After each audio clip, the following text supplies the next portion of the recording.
Halo sahabat BPHN, bertemu kembali dengan saya, Sevia Afiza, yang akan menemani Anda dalam beberapa menit ke depan, membahas berita seputar pembinaan hukum nasional yang telah kami rangkum untuk Anda dalam program BPHN News. Mari kita simak bersama. Setelah 79 tahun merdeka, Indonesia akhirnya memiliki Kitab Undang-Undang Hukum Pidana atau KUHP baru yang akan mulai berlaku pada 2 Januari 2026. Sebagai upaya modernisasi hukum, KUHP ini membawa 5 misi utama, yakni demokratisasi, dekolonialisasi, harmonisasi, konsolidasi, dan modernisasi. Wakil Menteri Hukum, Edward Omar Syarif Hiyariye, menegaskan bahwa sosialisasi terus dilakukan agar masyarakat dan aparat penegak hukum memahami perubahan yang ada. Dalam apel pagi gabungan di Kementerian Koordinator Bidang Hukum, HAM, Imigrasi, dan Pemasyarakatan, Edi mendorong aparatur sipil negara menjadi agen perubahan dalam menegakkan hukum dan kedisiplinan. Ia juga menyoroti Instruksi Presiden Nomor 1 Tahun 2025 yang mengatur efisiensi belanja negara, termasuk pemotongan anggaran perjalanan dinas serta pembatasan kegiatan seremonial dan honorarium tim. Meskipun ada pembatasan anggaran, Edi menekankan pentingnya menjaga kinerja yang maksimal dan berkualitas. Apel pagi ini dihadiri oleh pejabat tinggi media, pejabat tinggi Pratama, serta pegawai dari berbagai kementerian terkait. Puluhan mahasiswa Magister Ilmu Hukum Universitas 17 Agustus 1945 Untak Semarang mengunjungi kantor Badan Pembinaan Hukum Nasional pada Selasa 4 Februari 2025. Kunjungan ini merupakan bagian dari studi banding wajib setelah menyelesaikan pembelajaran teori di kampus. Kepala Bagian Sumber Daya Manusia BPHN, Bintang Oktavianti Subekti, menyambut baik audiensi ini dan berharap sinergi antara BPHN dan Untak Semarang terus diperkuat, khususnya dalam pembinaan hukum dan pengembangan akademik. Dalam kegiatan ini, mahasiswa mendapat pemaparan mengenai peran dan fungsi BPHN dalam pemantauan regulasi, penyuluhan hukum, serta pengelolaan literasi hukum. Wakil Dekan 3 Fakultas Hukum Untak, Hadi Karyono, menilai kunjungan ini penting untuk memperdalam pemahaman mahasiswa tentang peran vital BPHN dalam pembangunan hukum nasional. Acara juga diisi dengan sesi diskusi yang berlangsung interaktif, membahas berbagai isu hukum terkini. Badan Pembinaan Hukum Nasional menggelar pelatihan bagi penyuluh hukum untuk mendukung pembentukan pos bantuan hukum atau Posbankum di tingkat desa dan kelurahan. Kegiatan yang berlangsung pada Selasa 4 Februari 2025 ini bertujuan memperkuat peran penyuluh hukum dalam membimbing paralegal agar mampu memberikan layanan mediasi hukum bagi masyarakat. Kepala Pusat Pembudayaan dan Bantuan Hukum BPHN, Konstantinus Kristomo, menegaskan bahwa Posbankum akan menjadi wadah penyelesaian sengketa hukum di luar pengadilan serta meningkatkan akses masyarakat terhadap layanan hukum.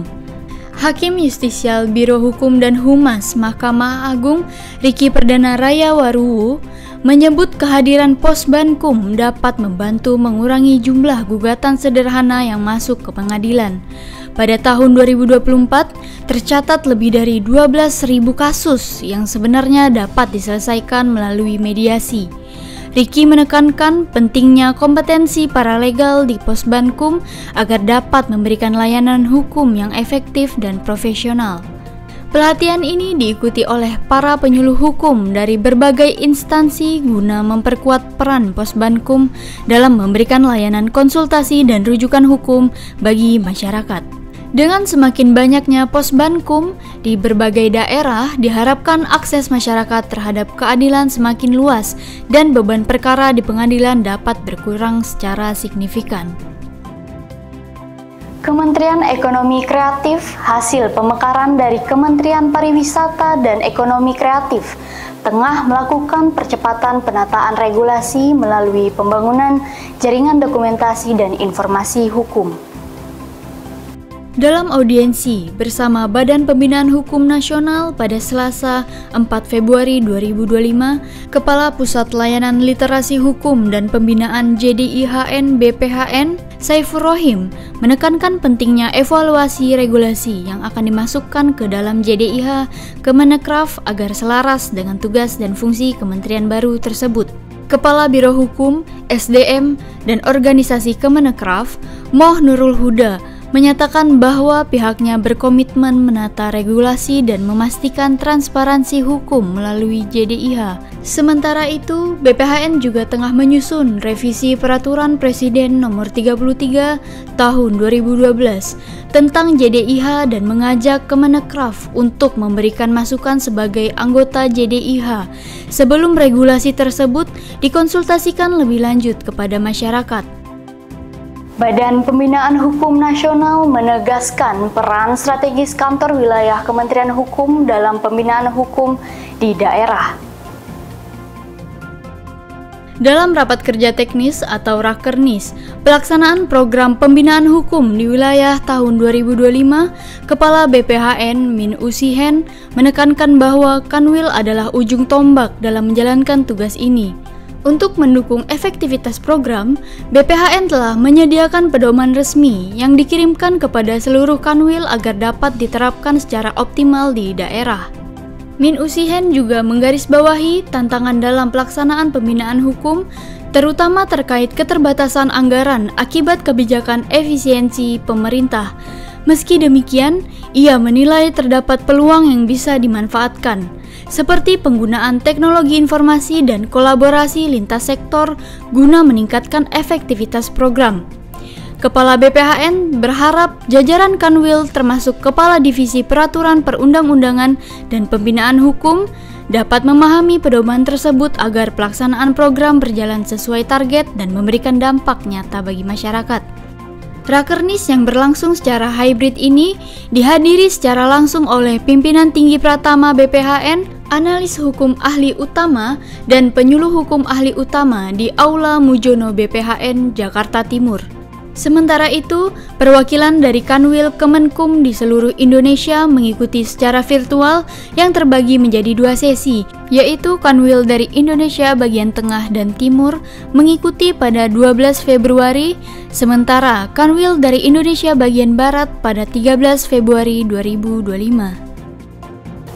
Kementerian Hukum RI melalui Badan Pembinaan Hukum Nasional akan melatih paralegal dari kelompok keluarga sadar hukum dalam program pendidikan dan pelatihan paralegal serentak atau diklat Parletak.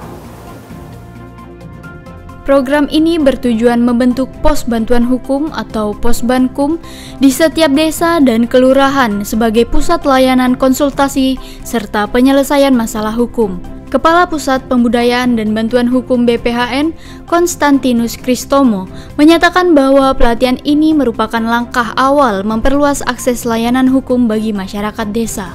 Diklat Parletak akan berlangsung pada 18 hingga 20 Februari 2025, diikuti dengan tahap aktualisasi hingga 3 Mei 2025.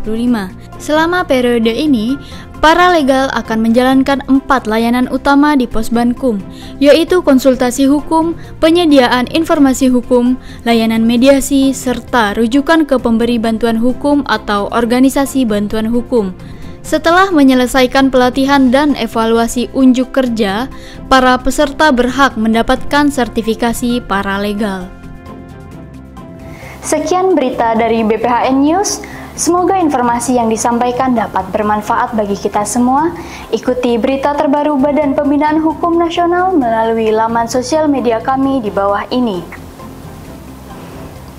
Saya Sefia Afiza mewakili kru yang bertugas, pamit undur diri dan sampai jumpa.